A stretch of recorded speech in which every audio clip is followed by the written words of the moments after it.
Les signes indiquant la fin deviennent de plus en plus évidents, comme décrit dans 1 Timothée, chapitre 4, versets 1 à 3. En cette fin des temps, il est clairement averti que certains s'éloigneront de la foi, écoutant des influences trompeuses et adoptant des doctrines démoniaques. Ces gens diffusent des mensonges avec des mensonges, ayant leur conscience insensible comme si elle était marquée au fer rouge. De plus, ils interdisent le mariage et prescrivent l'abstinence des aliments que Dieu a créés pour être reçus avec gratitude par ceux qui connaissent la vérité. À l'époque contemporaine, nous vivons à une époque où le concept du bien est déformé, étant étiqueté comme mal, tandis que le mal est élevé au rang de bien. Des pratiques autrefois mal vues sont désormais célébrées par la société. Nous assistons à un scénario dans lequel le mal est applaudi et où les méchants semblent plus audacieux que les justes. Les lois divines sont considérées comme obsolètes et, au nom du progrès, des pratiques impies et blasphématoires sont adoptées. Le blasphème contre le Saint-Esprit est devenu monnaie courante et la justice est progressivement exclue des nations qui étaient autrefois des références de piété. Bien que l'impiété ait existé tout au long de l'histoire, la vitesse à laquelle l'injustice s'accroît à notre époque est sans précédent. Ce à quoi nous assistons ressemble à l'écriture sur le mur qui signale la fin imminente du monde, exigeant que les croyants se réveillent de leur sommeil spirituel. Paul a mis en garde Timothée contre l'abandon de la foi dans les derniers jours, alors que beaucoup ont été trompés par des esprits menteurs et ont adopté des enseignements démoniaques. L'hypocrisie atteindra son paroxysme et les consciences des gens seront brûlées, comme du fer rouge. Cette condition, dans laquelle les gens font le mal sans remords, indique une conscience morte, un état dangereux. La société dans son ensemble perd sa conscience, ce qui se reflète dans des lois qui contredisent les paroles de Dieu. La transformation de la société est évidente, avec l'approbation de lois qui glorifient les transgressions et remettent en question la moralité. La société se réjouit de l'impiété, soulevant des questions sur ce qui a enchanté cette génération. Nous devrions tirer les leçons de l'histoire, mais malheureusement, nous nous comportons pire qu'elle. Cela nous amène à nous demander si cette génération est plus méchante que Sodome et Gomorrhe, connaissant le sort tragique de ces villes. Les signes qui indiquent la proximité de la fin deviennent de plus en plus évidents, comme décrit dans 1 Timothée. L'Esprit avertit explicitement que, ces derniers temps, certains abandonneront la foi, écouteront des esprits séducteurs et adopteront des doctrines démoniaques, proférant des mensonges hypocrites. Leurs consciences deviennent insensibles, comme si elles étaient cautérisées au fer chaud. Il existe une interdiction du mariage et l'imposition de l'abstinence des aliments que Dieu a créés pour être reçus avec gratitude par les croyants. Actuellement, nous vivons à une époque où le concept du bien est qualifié de mal et où ce qui est mauvais est considéré comme bien. Des pratiques autrefois méprisées sont désormais célébrées par la société. Le mal est applaudi et les méchants semblent plus audacieux que les justes.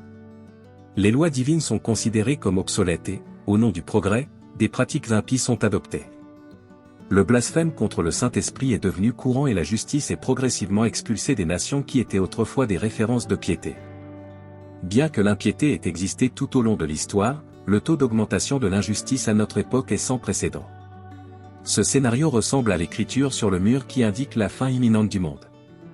Il est crucial que les croyants se réveillent de leur sommeil spirituel, comme Paul l'a écrit à Timothée à propos de l'éloignement de la foi dans les derniers jours, les gens devenant la proie des enseignements démoniaques. Une conscience brûlée, sans remords pour des actions malveillantes, représente un état dangereux. La société perd sa conscience et se reflète dans des lois qui contredisent les paroles de Dieu.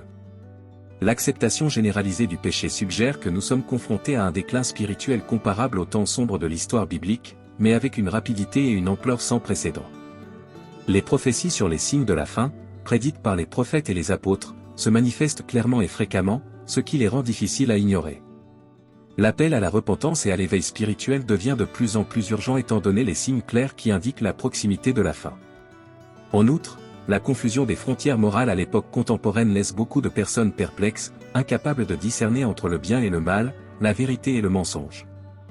Cette confusion, prédominante à notre époque, surpasse toutes les perturbations spirituelles observées auparavant. La notion de vérité absolue, qui soutenait autrefois les normes éthiques sociales et personnelles, est aujourd'hui remise en question et souvent rejetée. La montée du péché dans notre génération, ainsi que son acceptation et sa célébration, remettent directement en question les lois divines qui guidaient autrefois les civilisations. Nous sommes à une époque où les gens, dépourvus des vérités qui fournissaient autrefois une direction morale, s'éloignent de plus en plus de la justice. Cette tendance morale et spirituelle indique que la fin est plus proche que jamais, accomplissant les prophéties bibliques avec une précision remarquable. La propagation rapide de l'impiété, l'érosion des principes moraux fondamentaux et l'indifférence généralisée à l'égard des vérités spirituelles ne sont pas seulement des signes d'avertissement mais aussi des appels urgents lancés aux fidèles pour qu'ils se préparent au point culminant de l'histoire comme prophétisé. Il est crucial d'écouter ces signes et de vivre d'une manière digne de cet appel, car l'urgence n'a jamais été aussi grande, d'autant plus que nous assistons au déroulement d'événements qui indiquent l'approche de la fin des temps. Dans ce contexte, l'avertissement concernant les dangers des derniers jours est clair, mettant en lumière les comportements pécheurs et une fausse forme de piété. Le plus grand danger ne réside pas seulement dans les catastrophes naturelles, mais aussi dans la montée du péché. Les croyants ne devraient pas faire de compromis avec le monde, même s'ils y vivent. La proximité du retour du Christ requiert de la vigilance et une Église qui ne fait aucun compromis avec les valeurs du monde. Au lieu de cela, vous devez rester ferme dans votre foi, résister au mal et préserver la vérité. Les croyants contemporains doivent être conscients que le monde a la capacité d'engourdir les gens et de les inciter à pécher à travers les films que nous regardons, les publicités que nous voyons et les livres que nous lisons. Les gens deviennent de plus en plus insensibles au péché, contribuant ainsi à sa normalisation sociale.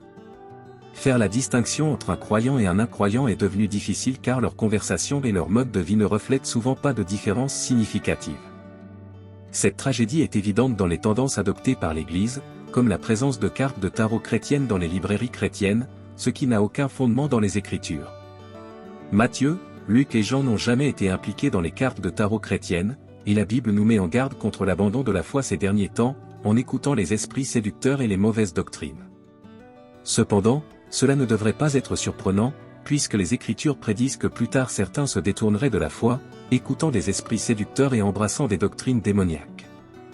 Les signes avant-coureurs de la fin des temps s'intensifient, comme l'indique Jude, chapitre 1, versets 16 à 19, décrivant les murmures et les plaintes, les gens qui suivent leur propre convoitise, prononçant des paroles exagérées pour plaire et obtenir des avantages.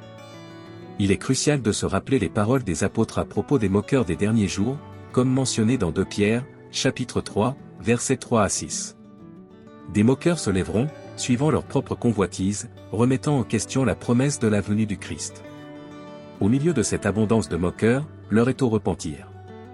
Le livre de Pierre décrit clairement les événements des derniers jours et leurs signes, appelant les croyants à rester vigilants et fermes dans la foi.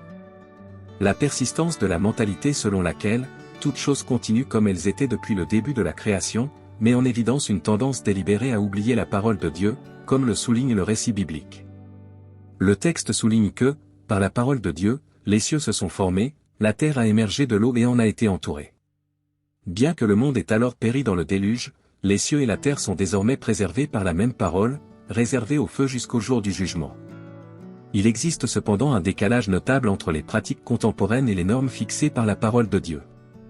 La moralité est progressivement négligée, tandis que l'avidité, les grossièretés, l'ingratitude et la désobéissance deviennent des caractéristiques de plus en plus évidentes dans la société.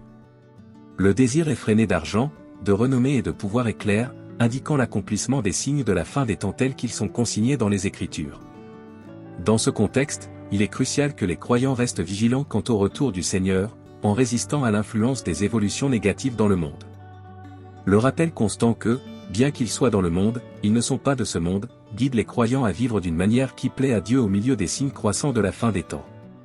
C'est un appel à maintenir une position noble et centrée sur Dieu, contrastant avec les tendances décadentes du monde. Si ce contenu vous a inspiré, n'oubliez pas de l'aimer et de le partager avec vos amis et votre famille. Abonnez-vous également à la chaîne pour nous aider à toucher plus de personnes avec nos messages.